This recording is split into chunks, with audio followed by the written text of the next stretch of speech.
If you've ever wandered through the ruins of an old European village, the kind that survived Viking raids, famine and relentless storms, you might have noticed something remarkable.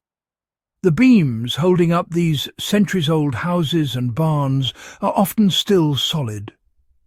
Oak sill beams beneath stone foundations, pine posts in alpine barns, and church timbers all endured hundreds of years, despite exposure to rain, snow, and insects. This wasn't luck. It wasn't folklore. Medieval builders discovered methods to preserve wood that modern builders still overlook. Methods rooted in observation, survival instinct, and practical engineering. Understanding these techniques isn't just an academic exercise. For anyone building an off-grid cabin, survival shelter, or even restoring old timber, these practices can give your structures the longevity that industrial preservatives promise, but rarely deliver.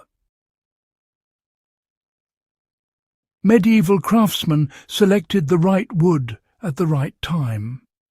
The first secret to wood that could last centuries began long before a single beam was raised. Medieval builders didn't just pick any tree.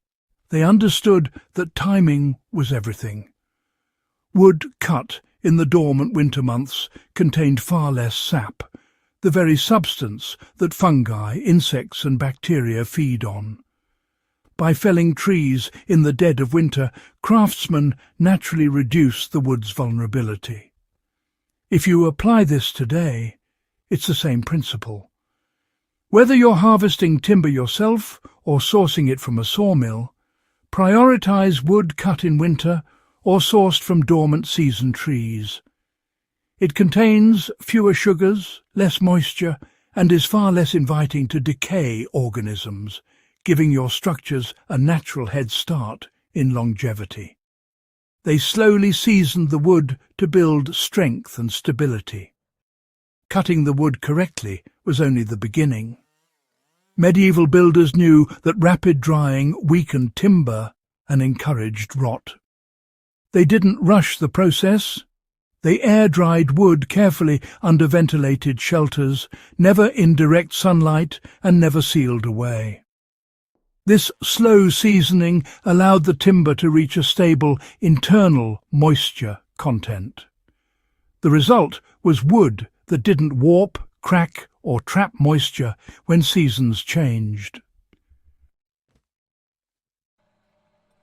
Modern builders often chase speed, kiln-drying lumber in days, but the medieval approach shows that patience is the real preservative.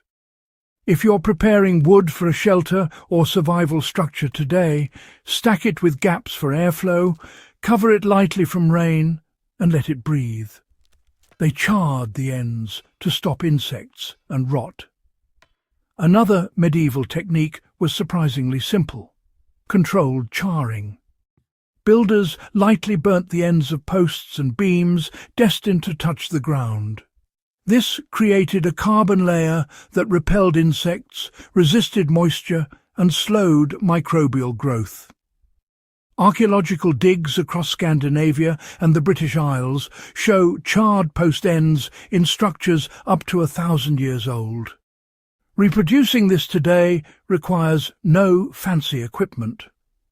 A controlled flame at the beam ends, brushing away loose soot, and optionally sealing with natural oil gives the wood a protective barrier that can dramatically extend its life. This technique alone can double or triple the lifespan of wood exposed to soil or damp conditions. They designed structures to keep wood out of water whenever possible. Even with perfect wood, exposure to standing water is deadly. Medieval builders avoided burying timber directly in soil. When posts had to contact the earth, they used gravel, river stones, or sand to create drainage layers that kept water moving away. Sill beams often rested on stone foundations, elevating the wood and preventing rot. Modern survivalists and homesteaders can apply the same principle, set posts on stone, concrete, or compacted gravel and avoid soil contact whenever possible. If burial is unavoidable, a foot of well-draining material beneath the post ensures that water never stagnates, preserving the timber naturally for decades.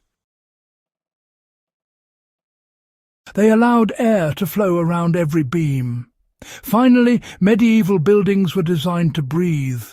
Barns, longhouses and cottages featured vented walls, open eaves and raised floors. This constant airflow prevented moisture from stagnating, which is what invites rot and fungal growth.